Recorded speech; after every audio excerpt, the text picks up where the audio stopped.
अरे मोहन, कैसे हो? कैसा काम धंधा चल रहा है? तुम सीमा की शादी कब कर रहे हो? वो बहुत बड़ी हो गई है। गांव में बातें बनने लगी है सीमा की शादी को लेकर। अरे काकी, क्या बताऊं। कोई भी रिश्ता देखता हूं तो पैसे और दहेज के लिए ऐसे मुंह खोलते हैं कि क्या बताऊं मैं। गरीब इंसान, मेरे पास कहाँ इतना पैसा है। हाँ, ये तो है। पर मेरे पास सीमा के लिए एक रिश्ता है। लड़का पढ़ा लिखा है और उन्हें पैसे या दहेज का लालच भी नहीं है। बस उन्हें सीधी सादी लड़की चाहिए।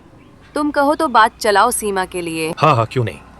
अगर सीमा का रिश्ता कहीं सही से बैठ जाए तो इससे अच्छी बात क्या होगी। आप जरूर बात करो। ठीक है, मैं उनसे बात करती हूँ। जब तक मैं बात करके ना आऊँ, जब तक तुम ये बात किसी से मत कहना। शीला, अरे ओ शीला, ले भाई, आज मैं तेरी लड़के के लिए भी रिश्ता लेकर आई हूँ।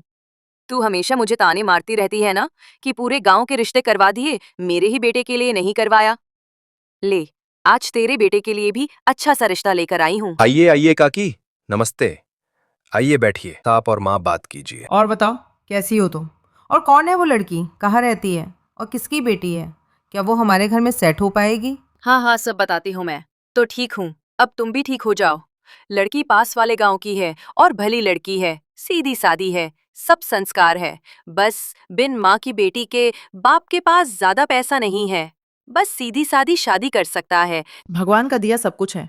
बस एक अच्छी सी लड़की बहू बनकर आ जाए, यही इच्छा है, और मेरे बेटे का घर बस जाए। ठीक है, तो फिर मैं बात आगे बढ़ाती हूँ। लड़का लड़की एक दूसरे को देख लेंगे, पसंद आ जाए तो शादी, फिर शादी पक्की ही समझो। मोहन, अरे कहाँ हो मोहन? काकी, आओ आओ, बैठो। क्या आपने उन लोगों से बात की जिसके बारे में आप बोल रही थी? क्या हुआ फिर इस बात का? हाँ, सारी बात हो गई है। बस अब लड़का लड़की एक दूसरे को देख ले, पसंद कर ले तो फिर बात आगे बढ़े। और उन्हें सिर्फ 2 जोड़ी कपड़ों में अपनी बहू चाहिए, कोई लालच नहीं उनको। सीमा और मनोज ने एक दूसरे को पसंद किया और फिर उनकी शादी हो गई। सीमा की सास ने उसे पूरा घर सौंप दिया और बोली, आज से बेटा ये घर तुम्हारा है, चाहे जैसे रखो, पर हाँ, सारे काम समय पर हो जाने चाहिए। सीमा मन में सोचती है, अभी तो मुझे घर का कुछ भी नहीं पता, मैं अभी से ही कैसे संभालूंगी पूरे घर को। फिर भी मैं कोशिश करती हूँ। शादी के पहले ही दिन से सीमा सबकी पसंद का खाना बनाती है, जबकि उसको रसोई में कुछ भी नहीं पता कि कहाँ पर क्या रखा हुआ है। उसकी सास भी उसकी कोई मदद नहीं करती। घर की साफ सफाई, झाड़ू पोछा, सबके कपड़े अपने हाथों से धोना, और यहाँ तक कि घर के पीछे जो घास उग रही थी उसे भी उखाड़ने का काम सीमा का भी था। जब वो सारा काम करके अपने कमरे में गई, तब तक मनोज गहरी नींद में सो चुका था। मनोज को सोता देख सीमा मन में ही बोली, अरे ये तो सो भी गए। काम में पता ही नहीं चला कि मुझे इतनी देर हो गई, और इन्होंने भी मेरा इंतज़ार नहीं किया। सीमा सारा काम करती, फिर भी उसके सास इसको ताना मारने में पीछे नहीं रहती। एक दिन सीमा की सास मनोज के सामने बोली, कितना धीरे धीरे काम करती है, यही काम मैं करती थी और आधे दिन में ही कर लेती थी। इस देवी को तो पूरा दिन लग जाता है। इस बात पर मनोज, सीमा और सीमा की सास के आपस में तीनों की बहस हो गई।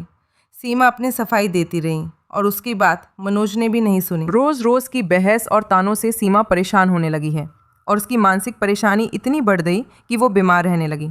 और ऐसे ही 2 महीने बीत गए कि वो अपने बिस्तर से उठ ही नहीं पा रही थी, और उसका इलाज भी कोई नहीं करवा रहा था। एक दिन मनोज अपनी माँ के पास गया और बोला, माँ, सीमा तो सही होने का नाम ही नहीं ले रही है। ऐसे कैसे चलेगा?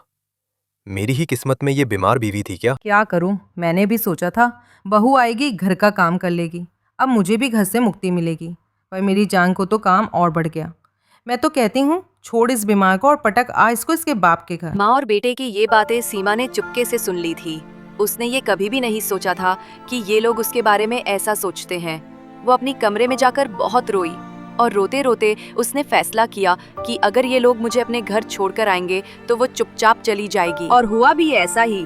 मनोज ने बहाना बनाकर सीमा को उसके घर ले जाने की बात कही, पर सीमा सब कुछ जानती थी, इसलिए उसने कुछ नहीं कहा और अपने घर पर चली गई।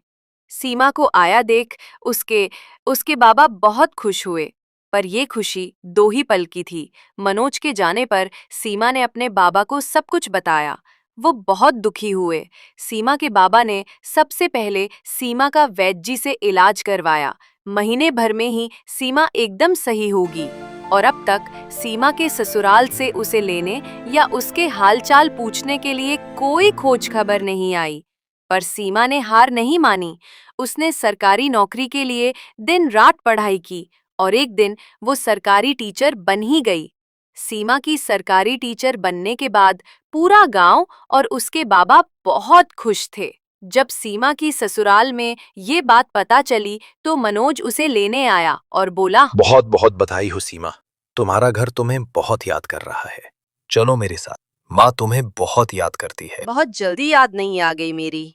ठीक है, जब याद आ ही गई है और मुझे बधाई देने आए हो तो रुको, पहले मुंह मीठा कर लो। जब मनोज ने मिठाई खा ली तब सीमा ने उसे एक कागज दिया जो तलाक के कागज थे। और फिर सीमा बोली, जब मुझे सबसे ज्यादा तुम्हारी जरूरत थी तब तुमने मुझ में एक काम वाली बाई देखी और मेरे बाबा ने ही मुझे संभाला। और ये दूसरा जन्म भी मेरे बाबा ने ही मुझे दिया है और अब मेरा बाकी का जीवन भी मेरे बाबा की सेवा में ही निकलेगा। और अगर भविष्य में तुम दूसरी शादी करते हो तो कृपया करके उसको सबसे पहले अपनी पत्नी ही समझना और प्यार देना और सम्मान देना। वो अपने आप ही तुम्हारे घर को अपना बना लेगी। अब तुम जा सकते हो मनोज यहाँ से। क्या आप सीमा के फैसले से सहमत हैं? कमेंट्स में अपनी राय जरूर दें। आपको ये कहानी कैसी लगी ये भी जरूर बताएं। वीडियो को लाइक, शेयर और चैनल को सब्सक्राइब जरूर करें।